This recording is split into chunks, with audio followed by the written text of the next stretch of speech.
नमस्कार। आज हम हिंदी साहित्य के एक बहुत ही दिलचस्प दौर की बात करने वाले हैं। वो दौर जो अपनी खास बनावट, चमक दमक और दरबारी अंदाज के लिए जाना जाता है, रीतिकाल काव्य। जी नमस्कार। बिल्कुल, ये एक ऐसा समय था जब कविता का जो रंग ढंग था वो काफी बदला हुआ सा लगता है। हाँ, और हमारे पास जो स्रोत है वो इस रीतिकाल की ऐतिहासिक पृष्ठभूमि, मतलब ये कैसे शुरू हुआ, इसके नाम के पीछे क्या सोच थी, और हाँ, इसका समय कब से कब तक माना जाता है, इस पर काफी कुछ बताते हैं। तो आज की चर्चा का हमारा मकसद यही रहेगा कि हम समझें कि वो माहौल क्या था, वो राजनीतिक, सामाजिक और हाँ सांस्कृतिक हालात क्या थे जिन्होंने इस खास तरह की कविता को, जिसे हम रीति काव्य कहते हैं, उसे जन्म दिया। और ये भी कि इसे रीतिकाल ही क्यों कहते हैं और अलग-अलग विद्वानों ने इसकी समय सीमा क्या तय की है। बिल्कुल, और एक और अहम बात कि उस जमाने के जो सत्ता केंद्र थे, खासकर मुगल दरबार और जो बाकी सामंती माहौल था, उसका इस काव्य पर क्या और कैसा असर पड़ा, ये समझना जरूरी है। सही कहा, क्योंकि कला या साहित्य कभी अकेले तो पनपते नहीं, वो अपने समय और समाज से जुड़े होते हैं। हाँ बिल्कुल, उसका आईना होते हैं, और रीतिकाल इसका एक बहुत ही रोचक उदाहरण है मेरे ख्याल से। और इसकी एक पहचान जो फौरन जहन में आती है वो है श्रृंगार रस और अलंकारों का बहुत ज्यादा प्रयोग। हाँ, श्रृंगार और अलंकार। कविताएं काफी हद तक दरबारी जीवन, उसकी नफासत, विलासिता, उसी के इर्द गिर्द घूमती थी। तो चलिए यहीं से शुरू करते हैं, इस दौर की पृष्ठभूमि को थोड़ा और समझते हैं। जरूर जरूर। देखिए, अगर मोटे तौर पर देखें तो रीतिकाल का समय लगभग 16वीं सदी के मध्य से शुरू होकर 19वीं सदी के मध्य तक माना जाता है। काफी लंबा समय है ये तो। हाँ, लंबा दौर है, और इसे ठीक से समझने के लिए हमें भारत में मुगल साम्राज्य का जो उभार था और फिर उसका जो ढलान आया, उस पूरे दौर को देखना जरूरी हो जाता है। हाँ, क्योंकि अक्सर ये कहा जाता है कि मुगल शासन ने, खासकर अकबर के बाद के समय ने, एक तरह की राजनीतिक स्थिरता दी और शायद आर्थिक समृद्धि भी। बिल्कुल, और जब ऐसा माहौल होता है, जब शांति हो, साधन हो, तो कलाओं को अक्सर बढ़ावा मिलता है। जी। हमारे पास जो जानकारी है वो यही बताती है कि इस दौर में ललित कलाएं जैसे संगीत, चित्रकला, वास्तुकला और जाहिर है कविता, इनका जबरदस्त विकास हुआ। जैसे पुराने राजाओं के दरबार होते थे। हाँ बिल्कुल, जैसे पुराने समय में सम्राटों के, हर्षवर्धन वगैरह के दरबार कलाकारों और विद्वानों से भरे रहते थे। कुछ वैसा ही नजारा मुगल दरबारों में भी देखने को मिलता है। अकबर के दरबार के तो कई नाम मशहूर हैं, रहीम, तानसेन, बीरबल। जी हाँ, अब्दुल रहीम खान, खाना खाना, नरहरी, तानसेन, बीरबल, ये सब थे ही, और ये सिलसिला आगे भी चला। अच्छा। हाँ, जहांगीर के समय में पूहाकर, केशव मिश्र का जिक्र आता है। फिर शाहजहां के दरबार को देखें तो सुंदर, कुलपति मिश्र, चिंतामणि त्रिपाठी। हाँ, चिंतामणि त्रिपाठी का नाम तो काफी आता है रीतिकाल में। जी बिल्कुल, और संस्कृत के भी बड़े विद्वान थे, आचार्य पंडित राज जगन्नाथ। तो ये जो दरबार थे वो एक तरह से कला के बड़े केंद्र बन गए। तो इन दरबारों का माहौल सिर्फ कवियों को इकट्ठा करने तक ही सीमित नहीं था, मतलब वहाँ के रहन सहन का, तौर तरीकों का भी असर पड़ा होगा कविता पर। यकीनन बहुत गहरा असर पड़ा। मुगल दरबारों की जो शान शौकत थी, जो बारीक सलीका था, शिष्टाचार था, उसका सीधा असर हमें रीतिकाल के काव्य पे दिखता है। कैसे? मतलब उदाहरण के तौर पर? जैसे दरबारों में काव्य गोष्ठियां होती थी, अब वहाँ किस तरह की कविता पसंद की जाएगी? जाहिर है प्रेम, सौंदर्य और अलंकारों से सजी धजी कविता की मांग ज्यादा थी। तो क्या ये कह सकते हैं कि कविता का जो फोकस था वो आम आदमी की जिंदगी से हटकर दरबार की पसंद नापसंद पर ज्यादा टिक गया? हाँ, काफी हद तक ऐसा हुआ। इसीलिए कुछ जानकार इसे गोष्ठी साहित्य भी कहते हैं, मतलब ऐसा साहित्य जो बंद कमरों की गोष्ठियों के लिए लिखा गया। अच्छा। इसमें जीवन की जो असल भाग दौड़ है या समाज के जो गहरे मुद्दे हैं, उनके बजाय स्थिर, परिष्कृत और थोड़े भव्य किस्म के भाव ज्यादा मिलते हैं। और ये भी था कि कवियों की रोजी रोटी भी इन्हीं दरबारों के संरक्षण पर निर्भर थी। और भाषा और शैली पर क्या असर पड़ा? मुगल दरबार की मुख्य भाषा तो फारसी थी। हाँ, ये एक दिलचस्प पहलू है। देखिए, फारसी राजकाज की भाषा थी और कला पर ईरानी शैली का प्रभाव साफ था। धीरे धीरे ये असर जो है वो हिंदू राजाओं के दरबारों तक भी पहुंचा। वहां भी भारतीय परंपराओं के साथ साथ ईरानी, या जिसे ताम्र शैली कहा गया, उसकी झलक मिलने लगी। तो ये कविता एक तरह से दो संस्कृतियों का संगम जैसी हो गई। हाँ, कह सकते हैं। एक तरफ तो रीतिकाल का काव्य अपनी भारतीय जड़ों से जुड़ा रहा, जैसे ब्रजभाषा का इस्तेमाल, कृष्ण राधा के प्रसंग वगैरह। तो दूसरी ओर उस पर मुगल दरबार की फारसी भाषा का, ईरानी कलात्मक रुचियों का और वो जो दरबारी तहजीब थी, उसका भी गहरा रंग चढ़ा। लेकिन ये तो तब की बात है जब मुगल साम्राज्य ताकतवर था। औरंगजेब के बाद जब सल्तनत कमजोर होने लगी तब क्या बदलाव आए? हाँ, ये एक अहम मोड़ था। औरंगजेब के बाद मुगल सत्ता काफी कमजोर हो गई और देश के अलग-अलग हिस्सों में छोटे-छोटे सामंती राज्य उभरने लगे। नए शासक आए? जी, नए शासक। पर हुआ ये कि इन नए शासकों ने भी ज्यादातर मामलों में मुगल बादशाहों की जो विलासिता थी, जो शानो शौकत थी, उसी को अपनाया। नकल की एक तरह से। मतलब सत्ता का केंद्र भले ही बदल गया हो, पर अंदाज वही रहा। इसका आम लोगों पर क्या असर हुआ? असर अच्छा नहीं हुआ। जानकारी यही मिलती है कि शासक वर्ग और आम जनता के बीच की दूरी और बढ़ गई।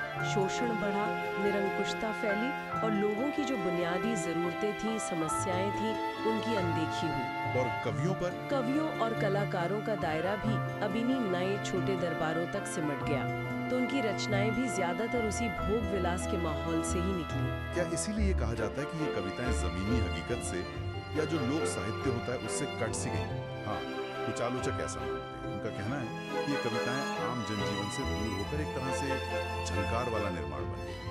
मतलब ऐसी रचनाएं जिनमें बाहरी सजावट, शब्दों का चुनाव, अलंकार, इन पर ज्यादा जोर है। शायद जो अंदरूनी गहराई या सहजता होती है उसकी कीमत वो थोड़ी बनावटी, सजी सवरी ज्यादा महसूस होती है। ये तो हुआ राजनीतिक और दरबारी माहौल।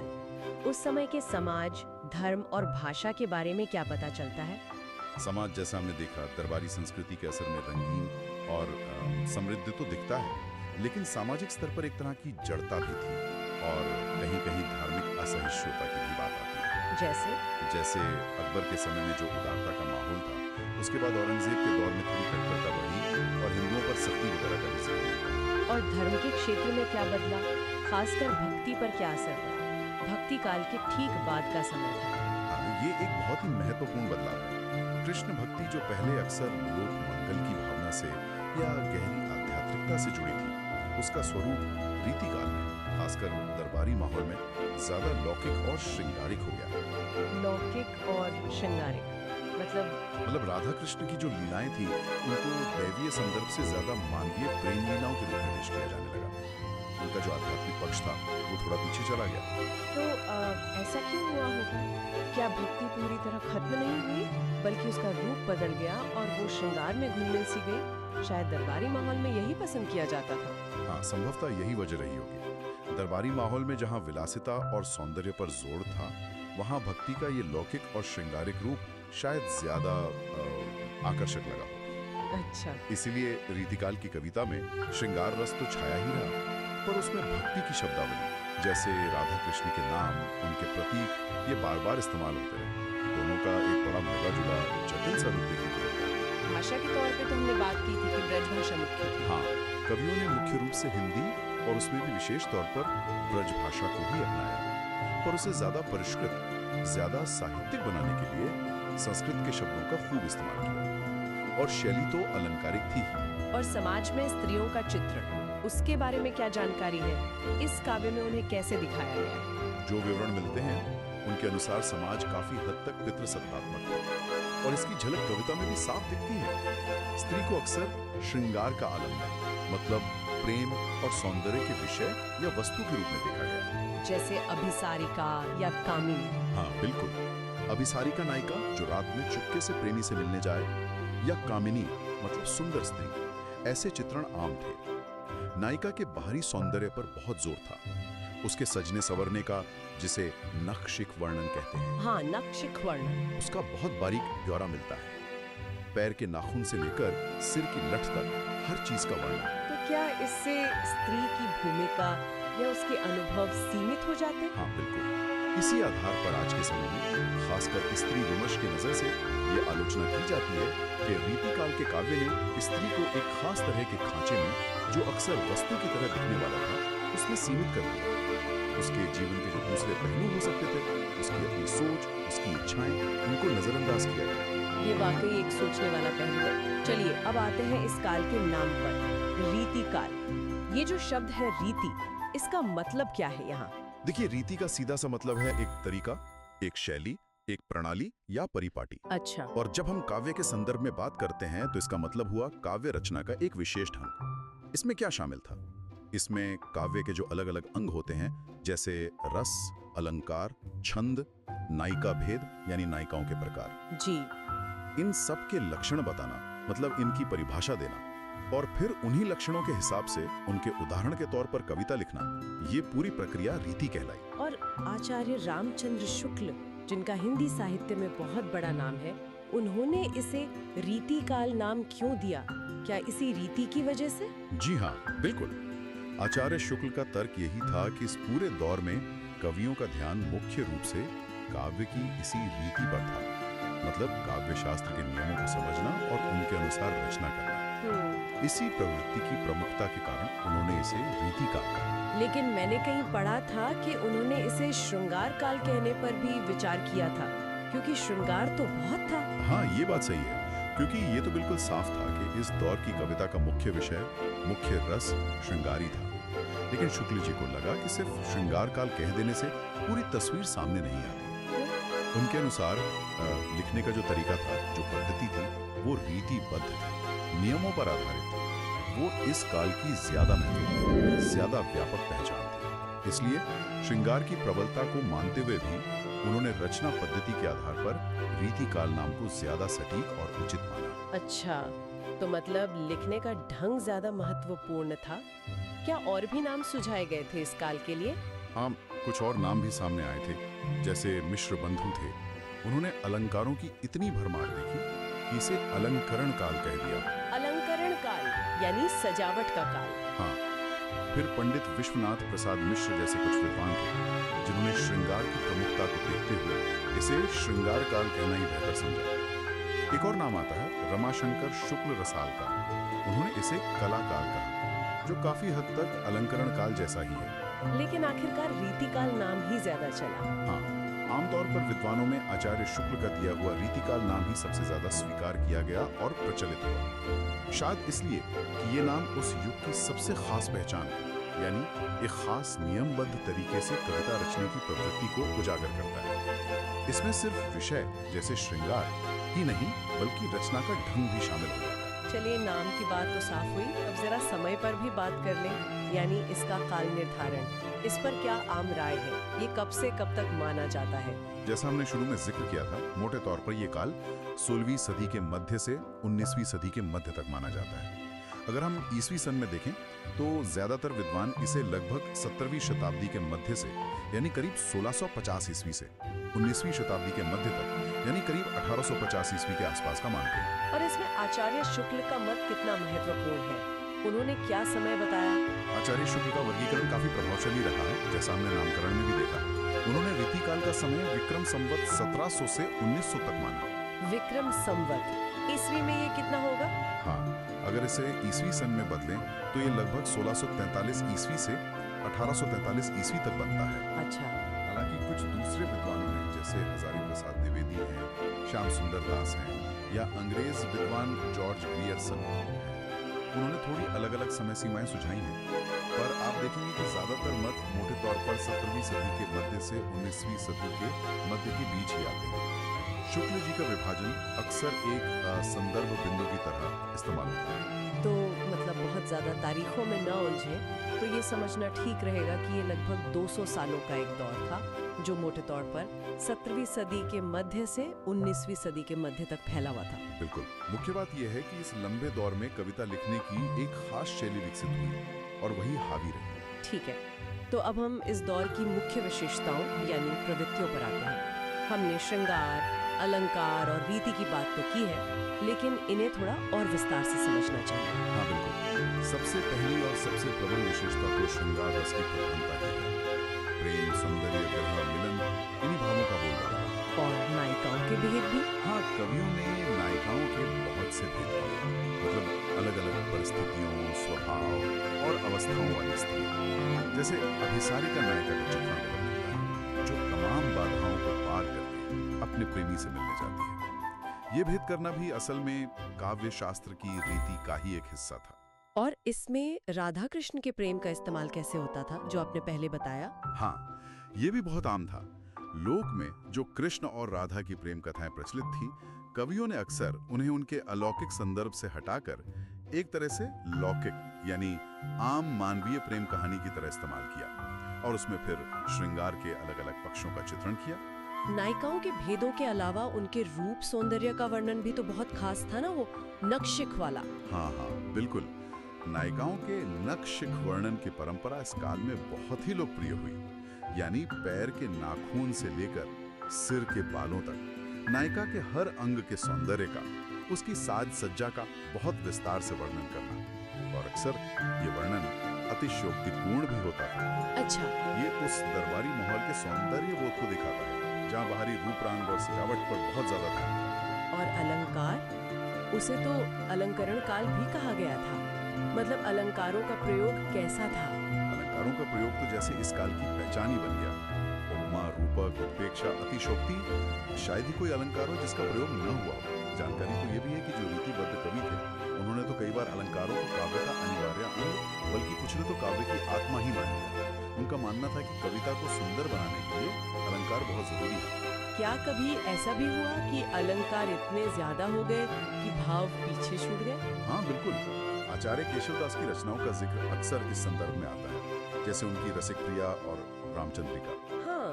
माना जाता है कि वो अलंकार के प्रयोग में इतने माहिर थे और शायद इतने मशगूल हो जाते थे कि कभी-कभी उनकी कविता में भाव या कहानी पीछे छूट जाती थी और अलंकारों का चमत्कार दिखाना ही मुख्य उद्देश्य बन जाता था। ये दिखाता है कि इस दौर में काव्य कौशल का प्रदर्शन करना कितना महत्वपूर्ण माना जाता है। पर क्या इस दौर में सिर्फ श्रृंगार ही लिखा गया, जैसे वीर रस या भक्ति, ये धाराएं क्या पूरी तरह खत्म हो गई थी? नहीं, ऐसा नहीं कह सकते। श्रृंगार सबसे प्रबल धारा जरूर थी, लेकिन वो अकेली नहीं थी। जैसे एक बहुत महत्वपूर्ण कवि हुए भूषण। हाँ, भूषण। उन्होंने शिवाजी और छत्रसाल की वीरता पर बहुत जोरदार वीर रस की कविताएं लिखी, तो वीर रस भी मौजूद था। इसी तरह भक्ति की भावना भी पूरी तरह खत्म नहीं हुई थी। वो अक्सर श्रृंगार के साथ मिलीजुली सी दिखती है, जैसा हमने पहले भी बात की थी। भाषा तो ब्रज भाषा ही प्रमुख रही। हाँ, ब्रज भाषा इस काल की सर्वमान्य काव्य भाषा बन गई। कवियों ने इसे मांझा, सवारा और संस्कृत के शब्दों से मिलाकर इसे और भी परिष्कृत और साहित्यिक बना दिया। और क्योंकि कवि ज्यादातर दरबारों पर आश्रित थे, तो राजाओं की तारीफ करना भी जरूरी था। निश्चित रूप से अपने आश्रयदाता राजा या सामंत की प्रशंसा करना, उनकी प्रशस्ति लिखना, ये कवियों की एक आम प्रवृत्ति थी। ये उनकी आजीविका का सवाल भी था, जाहिर है। एक और खास बात जिसका जिक्र मिलता है वो है काव्य शास्त्र पर या लक्ष्य ग्रंथों की रचना। ये क्या था? हाँ, ये रीतिकाल की एक बहुत ही विशिष्ट प्रवृत्ति है। इस दौर में कवियों ने सिर्फ कविताएं ही नहीं लिखी, बल्कि उन्होंने काव्य रचना के जो नियम कानून थे उन पर ग्रंथ भी लिखे। अच्छा, नियम कानून पर ग्रंथ। जी, इनमें छंद, अलंकार, रस, नायिका भेद जैसे काव्य के तत्वों की परिभाषा दी जाती थी, जिसे लक्षण कहा गया। और फिर उन लक्षणों को समझाने के लिए उदाहरण के तौर पर कविताएं रची जाती थी, जिन्हें लक्ष्य कहा गया। ओहो, लक्षण और लक्ष्य, इसीलिए इन्हें लक्षण ग्रंथ या लक्ष्य ग्रंथ कहा गया। बिल्कुल, ये दिखाता है कि कवि सिर्फ रचनाकार ही नहीं थे, बल्कि एक तरह से काव्य शिक्षक या आचार्य की भूमिका भी निभा रहे थे। वे सिखा भी रहे थे कि कविता कैसे लिखी जाए। समझ गए। तो कुल मिलाकर देखें, रीतिकाल एक ऐसा युग था जो मुगल और उसके बाद के जो सामंती दरबार थे, उनकी संस्कृति से बहुत गहराई से प्रभावित था। इसकी पहचान है श्रृंगार रस की अधिकता, अलंकारों का खूब प्रयोग, कविता लिखने की एक खास नियमबद्ध शैली यानी रीति, और कवियों का आश्रयदाताओं पर निर्भर होना। और हमने इसके नामकरण और समय को लेकर विद्वानों के अलग अलग नजरियों को भी संक्षेप में समझा। हाँ, और ये अपने आप में एक जटिल और बहुस्तरीय दौर है। इसे सिर्फ श्रृंगार काल या दरबारी काल कहकर खंडित नहीं किया जा सकता। उसमें काव्य कौशल भी था, भाषा का परिष्कार भी था और अपने समय के सौंदर्य बोध का एक प्रतिबिंब भी था। सुनने वालों के लिए ये सोचना शायद दिलचस्प हो सकता है कि कैसे किसी युग का राजनीतिक और सामाजिक माहौल कला और साहित्य को एक खास शक्ल दे देता है। बिल्कुल। रीति का असल मतलब क्या था, या कैसे भक्ति और श्रृंगार जैसे तत्व उस दौर में एक अनोखे ढंग से साथ साथ चलते रहे, ये कुछ बातें शायद सोचने के लिए एक नई दिशा दे सकती हैं। हाँ, और अंत में एक सवाल शायद छोड़ा जा सकता है।